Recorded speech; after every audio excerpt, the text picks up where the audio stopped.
Hey guys, स्वागत है आप सभी का एक नए वीडियो में। आज हम बात करेंगे क्यों इंडियन गवर्नमेंट ने चाइनीज़ ऐप्स को बैन किया। क्या ये परमानेंट बैन है या नहीं, यही कुछ इंटरेस्टिंग फैक्ट्स जानने के लिए वीडियो को अंत तक देखें। तो चलिए शुरू करते हैं।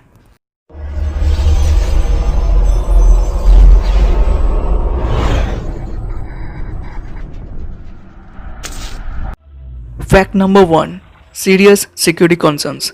ये सुनने के बाद आप डिसाइड कीजिए कि ये सब ऐप्स बैन होना चाहिए या नहीं।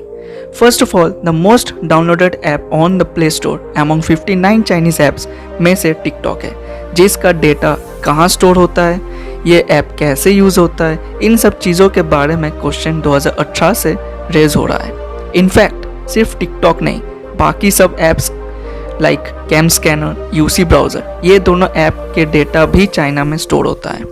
जब आप कैम स्कैनर से कोई भी डॉक्यूमेंट स्कैन करते हैं तो ये डेटा चाइना सर्वर पे स्टोर होता है। वैसे ही यूसी ब्राउज़र से आप जो भी ब्राउज करते हैं वो भी डेटा चाइना सर्वर पे स्टोर होता है। So many of you might have a question कि क्यों सिर्फ चाइनीज़ ऐप्स को बैन किया गया, वाई नॉट अदर ऐप्स। तो चलिए चलते हैं 2017 में, जब चाइना ने नेशनल इंटेलिजेंस लॉ बनाया था। नेशनल इंटेलिजेंस लॉ क्या है? चाइना's national intelligence law from 2017 requires organizations and citizens to support, assist and cooperate with the state intelligence work। इसका मतलब क्या है? इसका मतलब ये है कि जब गवर्नमेंट को कल किसी इंफॉर्मेशन के लिए कोई कंपनी के पास जाना होगा एंड उस कंपनी को प्राइवेट डेटा देना पड़ेगा, कंपनी मना नहीं कर सकता। और इन सब डेटा से चाइनीज़ गवर्नमेंट इंडिया के ऊपर नज़र रख सकता है। इनफैक्ट iOS ने ये नोटिस किया है कि क्लिपबोर्ड में सेव किया गया सभी डेटा टिकटॉक पे जा रहा है, वो भी आप लोगों के परमिशन के बिना। टिकटॉक सेज दैट टिकटॉक ने इंटरनेट को डेमोक्राइज किया है, बट क्या आपको लगता है कि टिकटॉक इंटरनेट को डेमोक्राइज किया है? मुझे तो बिल्कुल नहीं लगता, क्योंकि टिकटॉक खुद डिसाइड करती है कि आपको कौन सा वीडियो देखना चाहिए और कौन सा वीडियो नहीं। A creator name Saloni Gaur had made a comedy video about China and that video was deleted. अब आप बताइए, क्या टिकटॉक डेमोक्रेटिक है? टिकटॉक आपका रीजनल डेटा आपके सिम कार्ड से या आपके आईपी एड्रेस से लेता है, वो भी आपके परमिशन के बिना।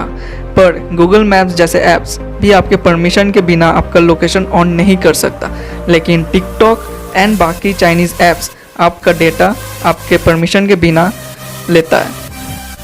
अब आते हैं fact number 2, online shopping apps, जो कि शेन एंड क्लब फैक्ट्री। ये ऐप्स इंडिया में कस्टम ड्यूटी अवॉइड करके लोगों को ऑर्डर्स डिलीवरी कर। ये सारी ऐप्स बैन करके क्या फ़ायदा हुआ और क्या नुकसान होगा चाइना को? तो चलिए जानते हैं टिकटॉक और यूसी ब्राउज़र के एक्टिव यूज़र्स के बारे में, जो कि 12 करोड़ है and share it 20 crore active users है। सो टिकटॉक जब इंडिया में 2018 में बैन हुआ था, तब चाइना को हर एक दिन $5 लाख का नुकसान होता था। चाइना में लाने के लिए ब्लू होल को टेंसेंट से जॉइंट वेंचर किया गया है। PUBG PC is not made in China, but PUBG mobile is made in China, so this game is not fully made in China. हाँ, कुछ अमाउंट का शेयर है चाइना के साथ, क्योंकि चाइना किसी भी बाहर के कंपनी को अलाउ नहीं करता।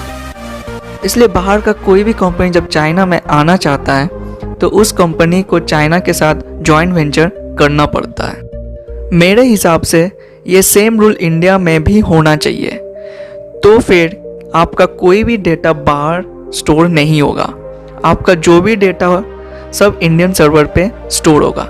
अब आप लोग कमेंट सेक्शन पे बताइए कि आपको क्या लगता है, क्या ये रूल इंडिया में होना चाहिए या नहीं।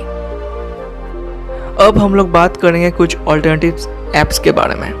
पहले आते हैं टिकटॉक के ऑल्टरनेटिव ऐप्स क्या है। चिंगारी है, यूट्यूब है, सोशल वीडियो प्लेटफॉर्म है, शेयर चैट है। फिर आते हैं club factory and Shane fashion के ऑल्टरनेटिव ऐप्स क्या है। अमेजन है, फ्लिपकार्ट है, स्नैपडील है, मिंत्रा है। अब आते हैं कैम स्कैनर, जो कि बहुत ही अच्छा ऐप था, पर क्यों जाना चाइना के गली। तो कैम स्कैनर के alternative apps Adobe scan, MS office lens, scan it, Kagaz scanner. File transfer के लिए हम लोग यूज़ कर सकते हैं files by Google, G share, Jio switch and share all. Last में आप लोगों से यही कहूँगा कि इन ऐप्स को बैन करना हमारी स्ट्रैटेजी की शुरुआत है, अंत नहीं। और आपसे यही रिक्वेस्ट रहेगा कि आप लोग चाइनीज़ ऐप्स या चाइनीज़ प्रोडक्ट के ऊपर डिपेंड मत रहिए।